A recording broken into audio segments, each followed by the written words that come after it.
Hello, welcome to Spectrum News at 9. My name is Xavier Roberts, coming to you live from Uyo, the capital city of Akwa Ibom. Let's take a look at the headlines. President Tinubu meets ex-CBN Governor Sanusi in Aso Rock. House of Representatives to investigate over $9 billion revenue loss to gas flaring. Plus, Russia to recruit criminals in war against Ukraine. Details of these stories and more in a moment.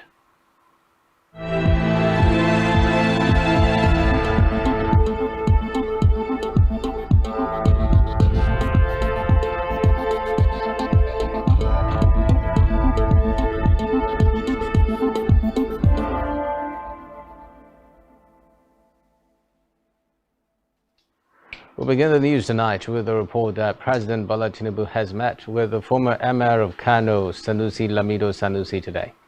Tinubu met with Sanusi at the presidential villa, Abuja. The former Central Bank of Nigeria and CBN governor arrived at the State House at about 5 p.m.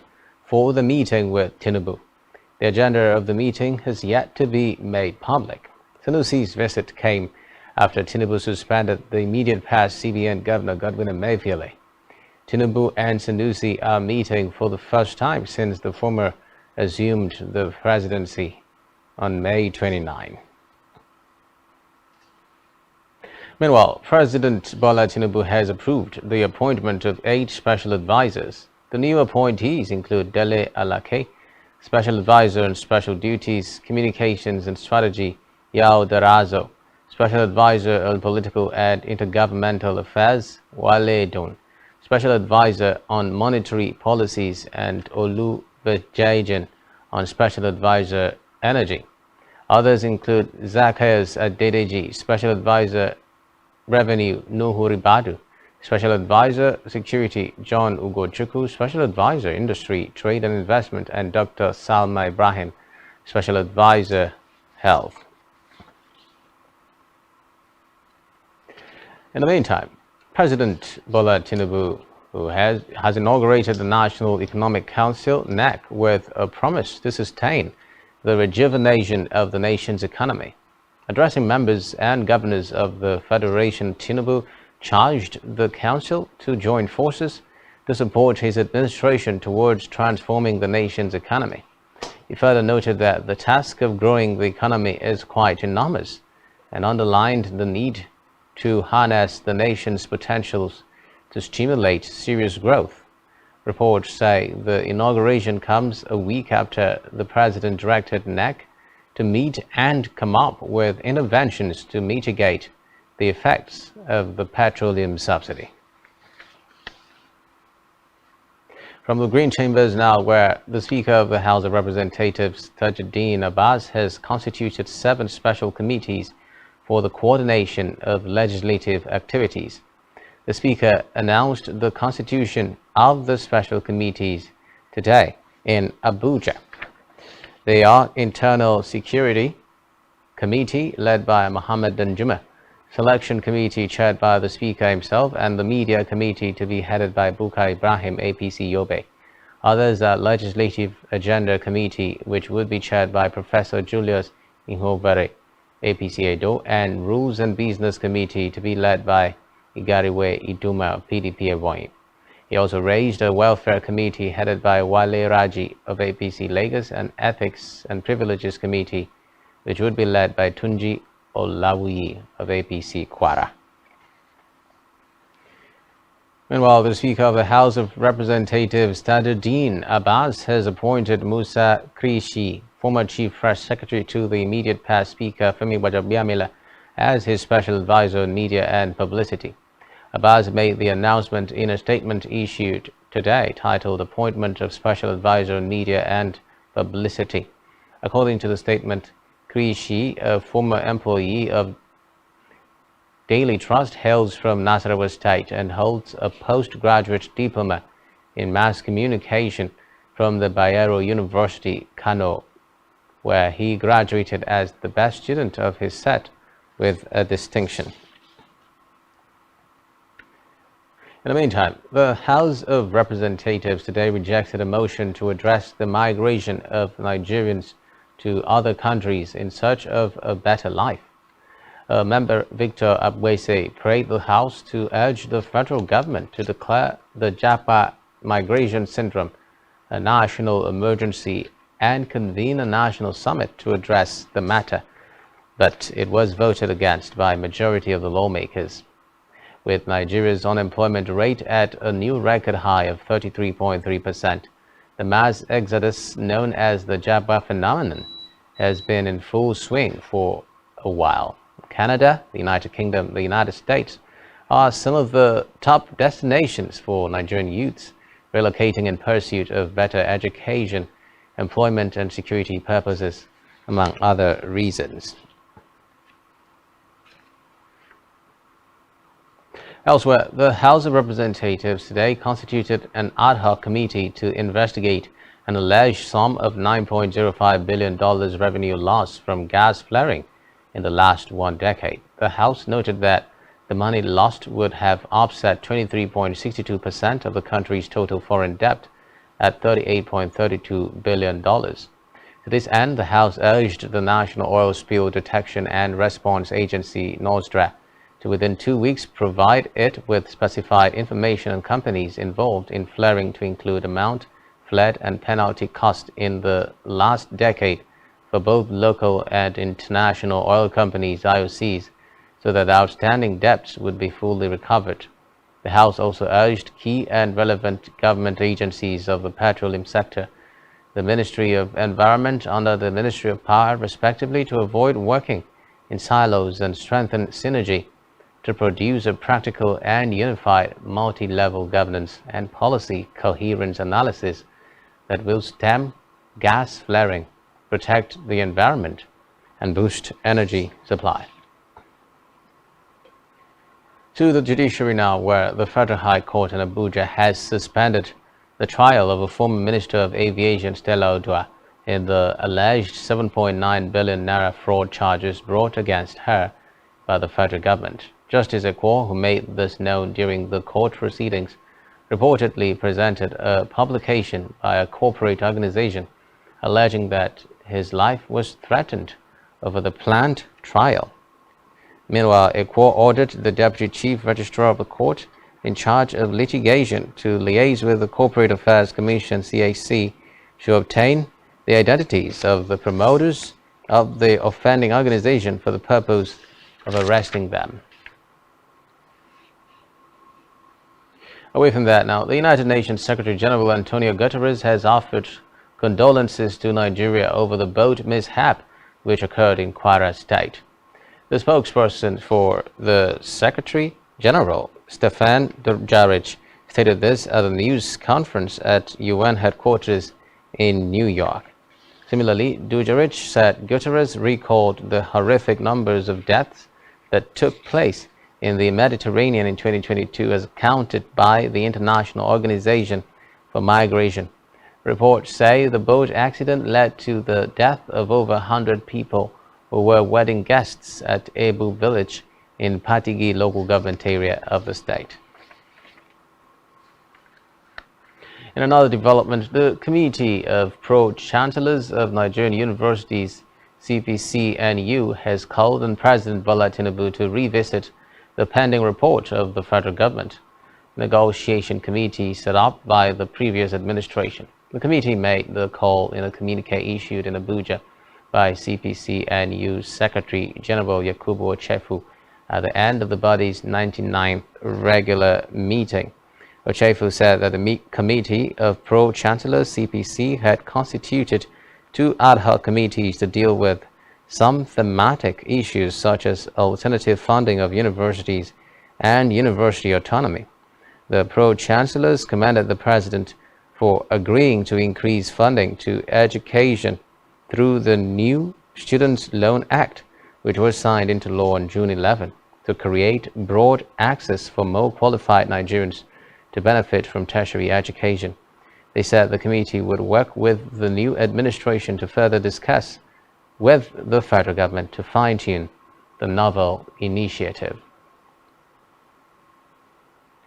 In politics, the Inter-Party Advisory Council (IPAC), a platform for all Nigeria's registered political parties, has disclaimed comments by some partisans to the effect that the Independent National Electoral Commission (INEC) did not deploy its much-touted bimodal voter accreditation system (BVAS) for the 2023 general election. IPAC Chairman Sani Yabagi made the declaration today at a one-day workshop organized by the training arm of the Department of State Services (DSS), the Nigeria Institute of Security Studies (NISS). At the event, Commandant of the NISS, Ayodele Adeleke, urged well-meaning Nigerians to contribute to the development of the institute.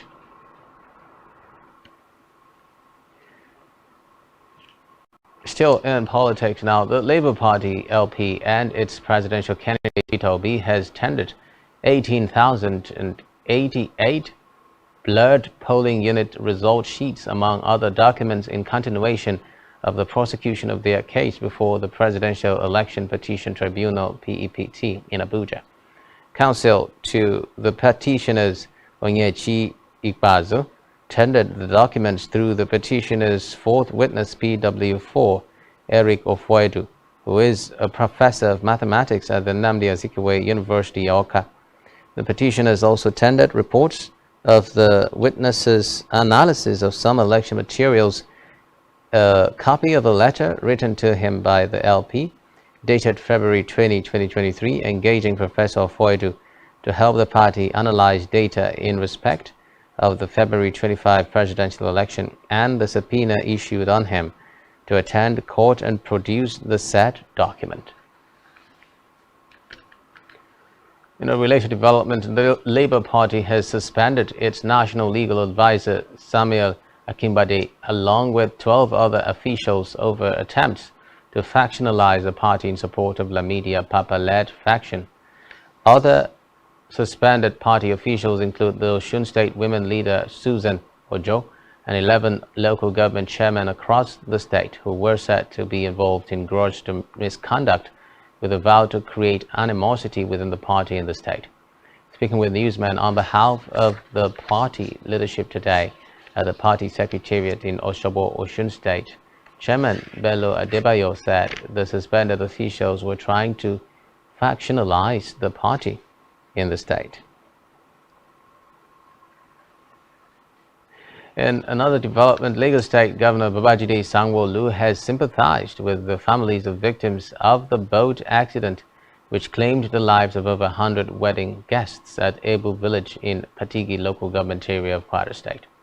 Governor Sanwo-Olu, in a condolence message he personally signed and issued today, sympathized with the immediate families of the victims of the boat disaster and the government and people of Kwara State. Sanwo-Olu also sympathized with his Kwara State counterpart and chairman of the Nigeria Governors Forum (NGF), Abdul Rahman Abdul Razak, over the ugly incident and wished the people of Kwara State peace, comfort and lots of love at this time of sorrow. According to the governor, losing a loved one in such a manner could be very painful, but losing over 100 persons at a time is tragic and disheartening. In a related development, the Edo State Governor Godwin Obaseki has commiserated with his Kwara State counterpart Abdurrahman Abdulrazak, as well as the government and people of Kwara State over the unfortunate boat accident in Patigi local government area of the state, which resulted in the death of about 100 persons. Obaseki in a statement said the tragic accident was deeply saddening, reiterating the need for safety on the waterways to avoid such tragedies. Now on security matters, the Inspector General of Police Usman Al-Khali Baba has ordered the sealing of all the 17 local government area secretariats in Plateau State. The Plateau State Commissioner of Police Bartholomew Onyeka disclosed this today in a statement signed by the Police Public Relations Officer in the state, Alabo Alfred. The statement claimed that the action was to prevent a breakdown of law and order following tension that arose over the appointment of new leadership in the affected council areas by the state governor Caleb Mutfwang. Reports say Mutfwang last week suspended all the chairmen in the local government areas of the state alongside the councillors to pave way for investigations following allegations of financial impropriety leveled against them by the state legislature. Away from that, following the suspension of Abdul Rashid Bauer as Executive Chairman of the Economic and Financial Crimes Commission by the federal government, Abdul Karim Chokol has stepped in as acting chairman of the commission. The commission stated this in a post on its verified Facebook page today, stating that until this new role, Chokol was the director of operations of the commission, the pioneer staff of the commission, and an illustrious member of the EFCC Cadet Course 1. They also said Chokol is a consummate and vastly experienced investigator with specialty in cybercrime and money laundering. In another development, the Commandant General, Nigeria Security and Civil Defense Corps (NSCDC), Ahmed Audi, has ordered the immediate removal of the Rivers Commandant of the Corps, Michael Oga. This is contained in a statement in Abuja by NSCDC Director of Public Relations Olushola Odumosu. The statement noted that the removal of the Commandant followed the blockade of the NSCDC Command Office in Rivers by members of the Nigeria Union of Petroleum and Natural Gas due to the impoundment of 3 oil trucks belonging to members of the union by NSCDC personnel. It added that a panel headed by Deputy Commandant General Operations Dauda Mungadi has been constituted to investigate the matter and has assured the public of an unbiased investigation.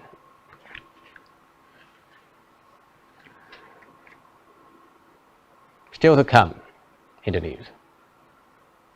ECB hikes rates for an 8th straight time. Stay with us.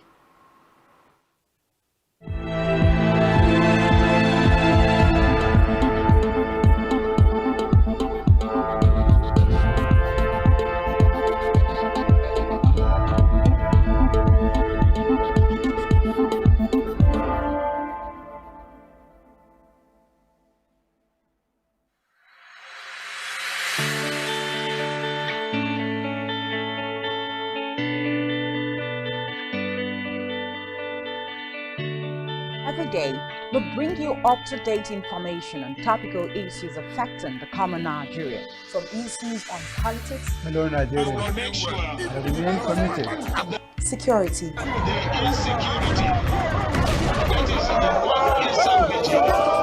education, health, lifestyle, and so much more. Join Janice Kobum and Uyai Anyeken every weekday from 7 a.m. to 9 a.m. on Rise and Shine Daily, exclusive on Spectrum Television.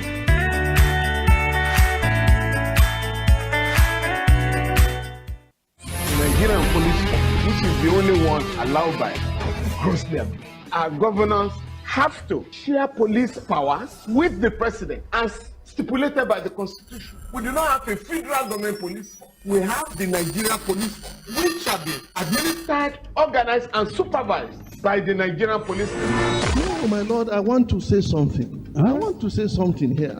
Perhaps it might also enlarge the scope of people who should be invited here for examination. My lord, if we cannot find those who literally murdered Abiola, who are those people who could be said to be the beneficiaries of the death of Abiola? Rogers has linked you with some of the killings he did. He never did. He linked you with the attempted murder of Hebrew. He did not. My lord, the matters council is leading the evidence in our matters. Is this an adversary proceeding? It's not, my lord, but you can't be talking about cases which are in court. Is this an adversary proceeding? It's not, my lord. These cases are in court, my lord. I'm just reminding your lordship. My lord, sorry, my lord, I think I'll be in cross-examination. Legally Speaking, a program that deals with legal issues and questions we face as citizens of this amazing country, Nigeria. Legally Speaking. Join us every Friday from 5 p.m. to 6 p.m. for Legally Speaking.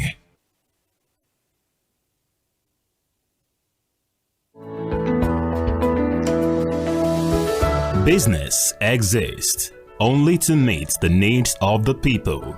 But there's an extra advantage if your product and services are pitched on a platform that gives you the added advantage over your competitors. for your desired return on investment and so much more. Advertise on Spectrum Television, on StarTimes DTH Channel 421 and on free-to-air with a frequency of 12733. Spectrum Television, broadening your horizon.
One truth not often told is about the transformation that Africa has undergone in recent decades. Africa is shaping its own destiny and should be referred to as the African opportunity.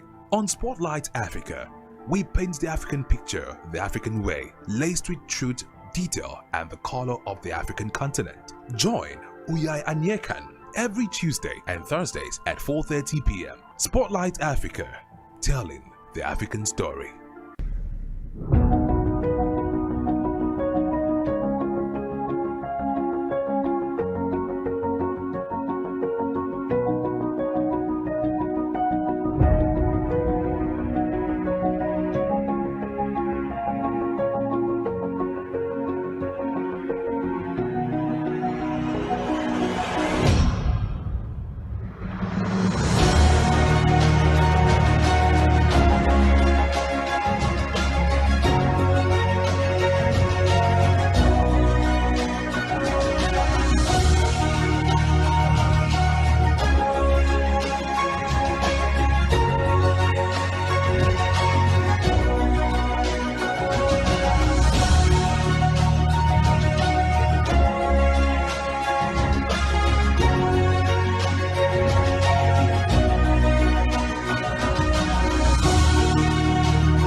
Every society is premised on the quality of relationships forged by its inhabitants. The health of these relationships determines how well people, relationships, organizations thrive and how long they stick together. Join Uyai Anyekan on Connect every Wednesday from 6 p.m. to 6:30 p.m. and on Sunday 2:30 to 3 p.m. on channel 421 on StarTimes to catch all the conversations, interviews, real stories and how to navigate relationships and family life in the 21st century. Real people, real faces, real stories. Connect live on Spectrum Television.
Business exists only to meet the needs of the people, but there's an extra advantage if your product and services are pitched on a platform that gives you the added advantage over your competitors. For your desired return on investment and so much more, advertise on Spectrum Television, on StarTimes DTH Channel 421 and on free-to-air with a frequency of 12733. Spectrum Television, broadening your horizon.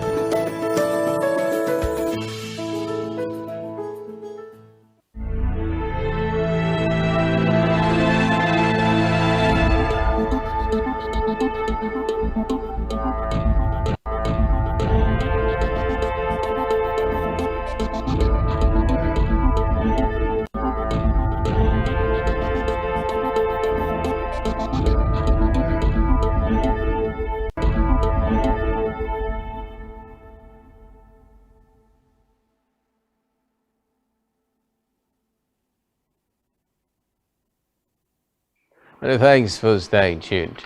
We move on now to Africa, where South African President Cyril Ramaphosa will lead a delegation of African leaders on a peace mission to Ukraine and Russia this week, amid attempts to assuage Western concerns that South Africa is siding with Russia in the ongoing Ukrainian invasion conflict. Now, it would be recalled that Ramaphosa had a phone call with his Chinese counterpart Xi Jinping on Friday, June 9, to brief Beijing about the upcoming visit by 7 African leaders to Ukraine and Russia to find a peaceful solution to the war in Ukraine. In addition to Ramaphosa, the delegation will include the Republic of Congo's Denis Sassou Nguesso, Egyptian President Abdel Fattah al-Sisi, Senegalese President Macky Sall, Ugandan President Yoweri Museveni, Zambian President Hakainde Hichilema, and Azali Assoumani, President of Comoros and current chairperson of the African Union. Meanwhile, South Africa's National Assembly has passed a controversial bill to introduce universal health coverage in the country. The South Africa's Health Minister Joe Fowler hailed the approval of the bill as historic step for the legislation that had been in the pipeline for 12 years. Meanwhile, the leading opposition party, the Democratic Alliance, DA, allegedly fears that the already overburdened public health system will collapse if the new legislation comes into force. The opposition denounced the move, saying that 9 million of the 60 million South Africans who have medical insurance would have to be covered by an already overburdened public health system. Still in Africa, officials in Sudan have said that the governor of the West Darfur region, Khamis Abaka, has been reportedly killed by the paramilitary Rapid Support Forces RSF. Reports say Abaka had accused both the RSF and allied militias of committing genocide against people from the Masalit ethnic group. The governor, who was killed in El Geneina, had warned that the attacks had spread across the city and called for international intervention. On the foreign scene, Istanbul's popular opposition mayor went on trial today on fresh corruption charges that could further cloud his hopes of succeeding President Recep Erdogan. The opposition mayor, Ekrem İmamoğlu, has turned into one of Erdogan's most outspoken and openly ambitious rivals since meeting the president's ally in Istanbul's 2019 mayoral race. Recall that the 52-year-old was initially stripped of his narrow victory and forced into a controversial rerun that he won by a massive margin. His success in Erdogan's native city shattered the powerful president's aura of invincibility and turned İmamoğlu into a hero for the ruling party's secular and liberal foes. Still on the foreign scene, the U.S. Supreme Court today upheld a law that gives Native American families priority in adoptions and foster care placements of tribal children. In a 7-2 vote, the nation's highest court rejected challenges in the Indian Child Welfare Act (ICWA) brought by a non-Native American couple seeking to adopt an Indian child and the state of Texas. They had argued that the ICWA, passed by Congress in 1978, was unconstitutional and discriminates on the basis of race. Like in Canada, Native American children in the United States were 4 decades removed from their biological parents and placed in boarding schools or with non-indigenous families as part of the policy of forced assimilation. Meanwhile, Congress sought to bring an end to the practice with the passage of the ICWA, which sets strict standards for removing Native American children from their parents and required tribal families to receive priority for foster care placements and adoptions. Meanwhile, UN nuclear chief Rafael Grossi has said a number of measures are being taken to measure and to ensure security at the Russian-controlled Zaporizhzhia power plant in southern Ukraine following a breach in the nearby Kakhovka Dam last week. Grossi's visit to the nuclear plant comes as Ukrainian forces intercepted 1 cruise missile and 20 explosive drones launched by Russia in its latest nighttime attack. Meanwhile, President Vladimir Putin and Algerian President Abdelmadjid Tebboune pledged to deepen their two countries' strategic partnership as the Kremlin seeks to pivot Russia towards Asia and Africa. Tebboun's 3-day state visit comes as Moscow's offensive in Ukraine stretches into its second year amid ruptured ties with the West. Putin is seeking to bolster relationship with countries in Africa, Asia, and the Middle East. In the meantime, rescue workers transferred the bodies of dead migrants to refrigerated trucks as a major search continued today for possible survivors of a sea disaster in southern Greece. Hundreds of people are still feared missing. According to reports, now at least 78 bodies have been recovered after a fishing boat crammed with migrants seeking to make it from Libya to Italy capsized and sank a day earlier in deep waters off the Greek coast. Rescuers saved 104 passengers, including Egyptians, Syrians, Pakistanis, Afghans, and Palestinians, but authorities fear that hundreds of others may have been trapped below deck. If confirmed, that would make the tragedy one of the worst ever recorded in the central Mediterranean. Meanwhile, authorities revised the confirmed death toll from 79 following an overnight count of the bodies. Elsewhere, Sri Lankan military doctors have removed what is now recorded as the world's largest kidney stone from a 62-year-old retired soldier. According to the army, the stone removed from ex-Sergeant Kanistus Konj weighed 801 grams, that is 28.25 ounces, more than 5 times the weight of an average male kidney. Konj's kidney stone measured 13.37 centimeters, that is 5.26 inches long, compared to an average kidney which is about 10 to 12 centimeters long. So on the foreign scene, the final launch of Europe's Ariane 5 rocket has been postponed due to a technical problem. French firm Arianespace said today in the latest blow to European space efforts. After 27 years of launches, the Ariane 5's 117th and last mission had been scheduled to blast off between 2126 GMT on Friday from Europe's spaceport in Kourou. But it has come to light that there is a risk to the redundancy of a critical function on the Ariane 5, according to Arianespace, which operates the rocket. Now, more reports say that the rocket and its payload of the one French and one German communication satellite are in the final assembly building in stable and safe conditions. Meanwhile, the postponement comes as Europe struggles to find a way to independently blast heavy load missions into space due to repeated delays for the next generation Ariane 6 and Russia withdrawing its Soyuz rockets because of sanctions over its war in Ukraine. In the meantime, the Russian army has been given the approval by the lower house of parliament to recruit suspected and convicted criminals to fight Ukraine after it voted. According to reports, the vote gave backing to legislation that will allow the defense ministry sign contracts with criminals to join army personnel. According to the database of the State Duma, the lower house under the proposed changes, a deal could be finalized with someone being investigated for committing a crime who is having their case heard in court or after they have been convicted, but before the verdict takes legal effect.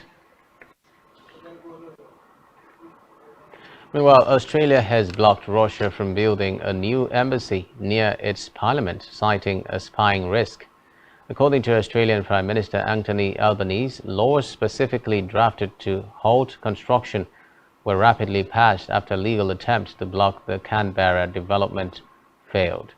He noted that intelligence agencies have been given very clear security advice on the move. Albanese, however, said the new legislation acknowledges that Russia may be eligible for financial compensation. So on the foreign scene, the European Union has pledged 560 million euros to help countries neighboring Syria cope with the costs of hosting Syrians displaced by the years of conflict in their country. According to the High Representative of the European Union for Foreign Affairs and Security Policy, Josep Borrell, more than 500 people have been allegedly killed in Syria since 2011. He noted that President Bashar al-Assad's brutal crackdown on peaceful protesters plunged the country into a complex war that drew in foreign powers and jihadists, emphasizing that the aid was for Syrians, not the Damascus government led by al-Assad. The EU added that it will maintain its sanctions on Assad's regime and not support the return of Syrians to the country unless they are voluntary, safe and monitored by international groups.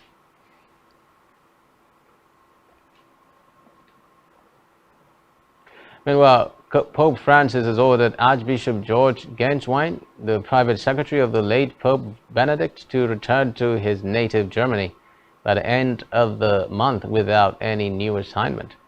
The Vatican disclosed this in a statement today, thus putting an end to speculation about what role Genswein, a powerful figure in the Vatican for more than a decade before Francis sidelined him after a personal falling out, would have in the Church. Recall that former Pope Benedict died on December 31, nearly a decade after he resigned in 2013, the first pontiff to do so in 600 years. According to reports, Genswein, a longtime aide of the late Pope Benedict, is 66, and it is exceptionally unusual for someone of that relatively young age and rank not to have an assignment, given the Pope's decision, a sense of banishment.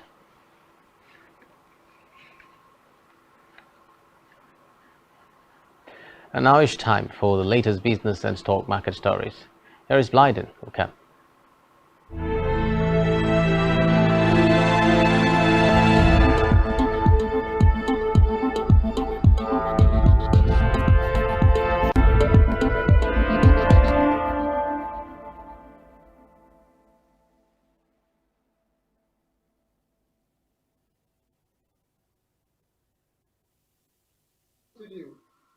Thank you, Xavier Robert. Good evening. It's another business day. My name is Blessing Dixit.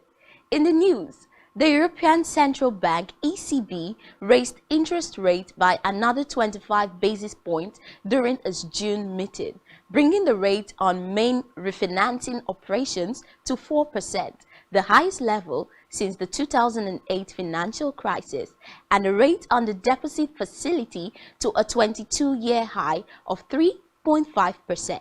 This marked the 8th consecutive rate hike, even though the bloc entered a recession at the beginning of 2023.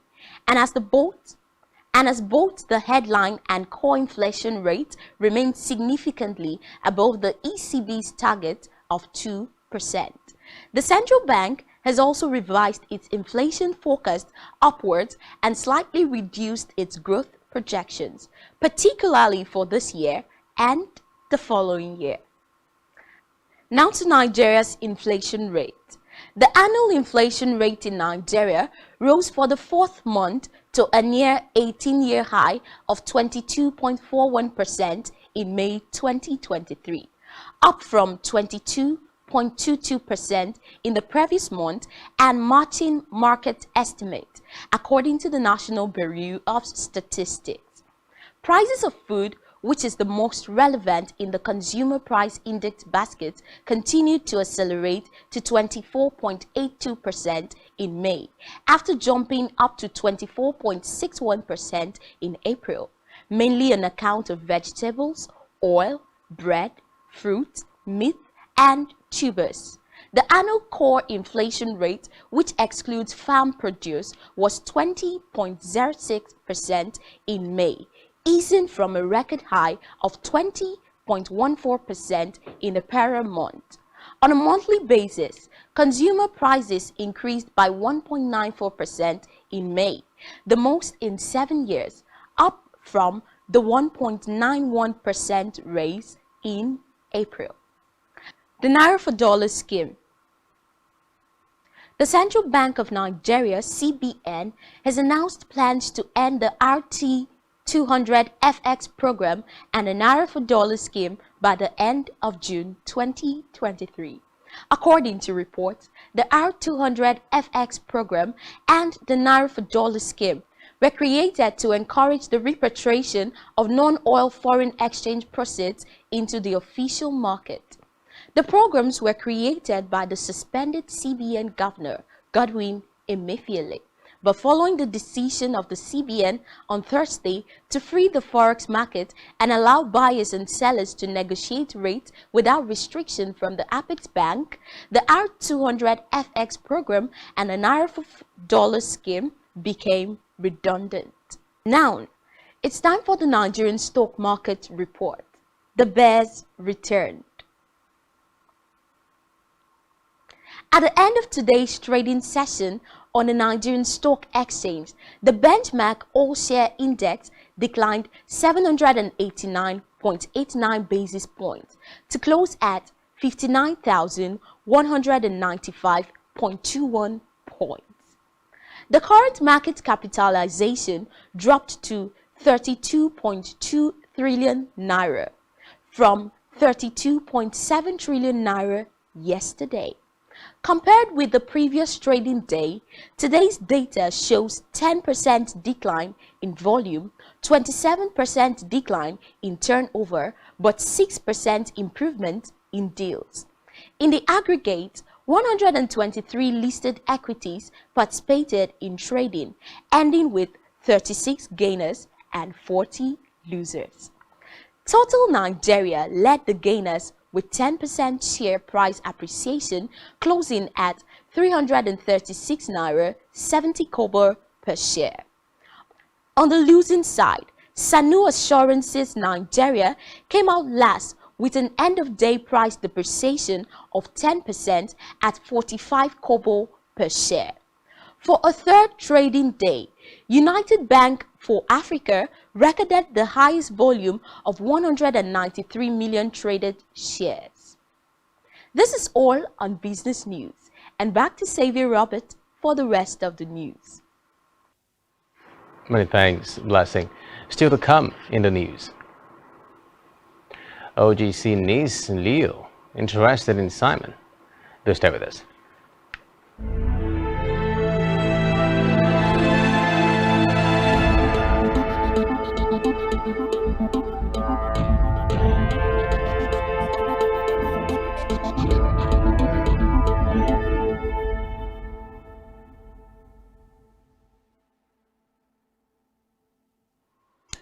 Many thanks for staying tuned. Now in health, the federal government has said it will soon introduce the human papillomavirus vaccine into the country's immunization schedule. The Executive Director, National Primary Health Care Development Agency, Dr. Faisal Shoaib, disclosed this at the second quarter review meeting with northern traditional leaders in Abuja today. Reports say the HPV is a commonly transmitted infection that can lead to various health issues, including cervical, anal, and oropharyngeal cancers. Shoaib noted that the immunization would help reduce the burden on the healthcare system, sparing individuals from unnecessary suffering and ultimately saving lives. Still in health, the federal government has implored Nigerian youths to engage in regular blood and plasma donation to address the 1.5 million units of blood deficit required for saving lives and treating life-threatening diseases. The Permanent Secretary, Federal Ministry of Health, Folorun Show Adebiyi, made the call during a press briefing in Abuja. The Permanent Secretary, who was represented by the Acting Director General, National Blood Service Commission, Dr. Omale Amedu, noted that the Global Health Report showed that Nigeria needed an average of 2 million units of blood annually, adding that if the target is met, the country would keep the health of its over 200 million citizens safe and sound. In the meantime, the World Health Organization (WHO) has called on the Nigerian government to allocate more public expenditure toward health care so as to achieve a benchmark investment of $6 per capita. The WHO country representative for Nigeria, Walter Kazadi, said this in Abuja at a strategic legislative health retreat where he emphasized the pivotal role of legislators in appropriating funds, passing bills, and ensuring their effective implementation. Kazadi, however, urged legislators to utilize their positions to establish health as a fundamental right for all Nigerians, reinforce government responsibility and mutual accountability while encouraging the documentation of best practices to serve as a reference point for other African countries. Let's head over now to Isaac for trending sports stories.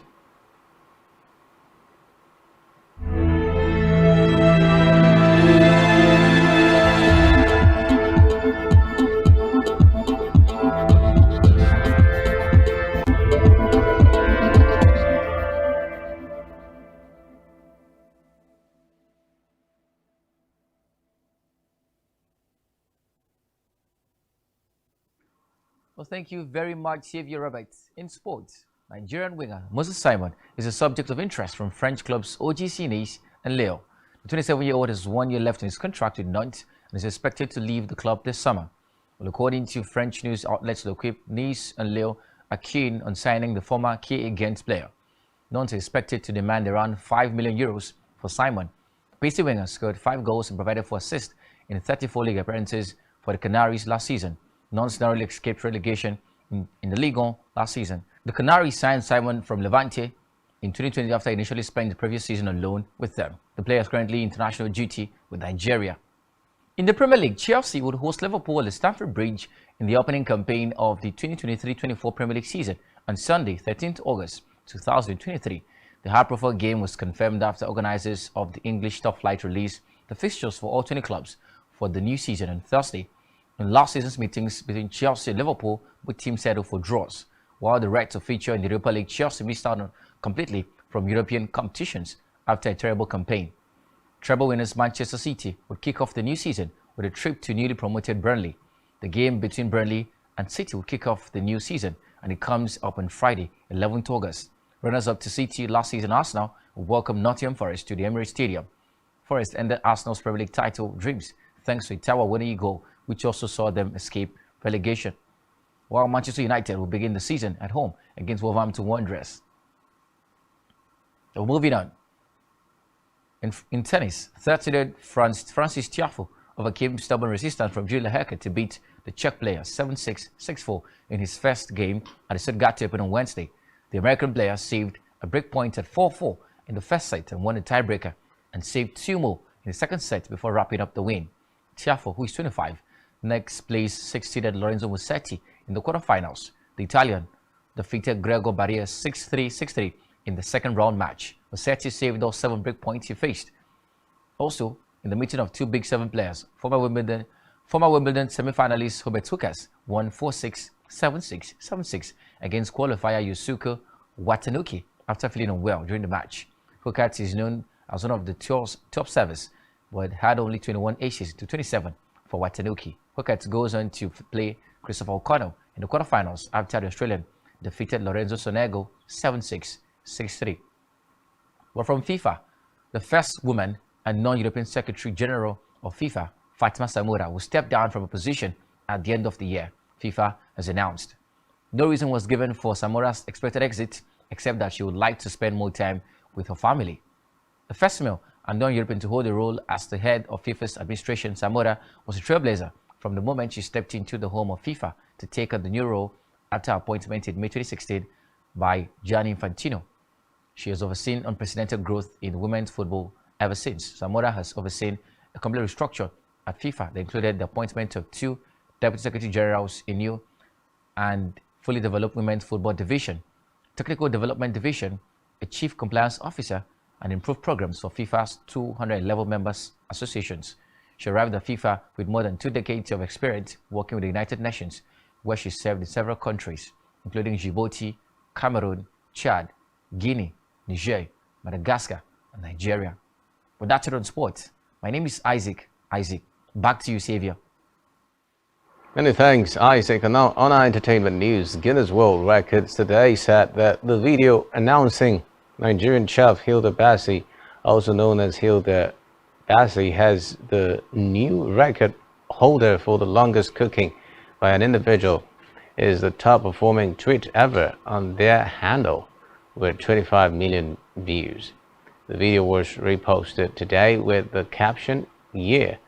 So this is our best performing tweet of all time, with nearly 25 million news feeds reached." It will be recalled that the GWR announced Bessie's confirmation in a video shared on their Twitter handle on Tuesday. This statistical milestone was announced via the verified Twitter handle of the Guinness World Records. Hilda was officially announced as the world record holder after a marathon cooking of 93 hours and 11 minutes. According to reports, Hilda was able to cook over 100 pots of food during her 4-day kitchen stint. In a related development, Chef Dami has responded to Guinness World Records report on her 120-hour cookathon attempt. There were reports that Chef Dami did not formally apply to the recording authority before undertaking the challenge to surpass current record holder Hilda Bassi's cooking record. GWI in a viral report denied the Ekiti-born chef's participation in the race of world record holders. In a statement on her official Facebook page, the Ekiti chef clarified her intention with the 120-hour cookathon was to push her abilities rather than aiming to break any records. Lastly, on Entertainment Tonight, veteran Nollywood actor Don Brimo Uchebu is dead, and fellow actor Maya Ofwebu confirmed the news in a post shared on social media. The 56-year-old who hailed from Anambra was said to have passed on in his sleep last night.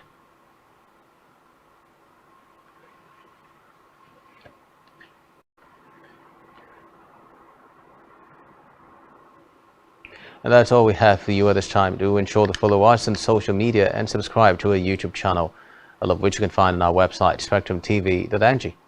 You have been watching Spectrum News at 9. My name is Xavier Robert. Wishing you a terrific night rest. Bye-bye.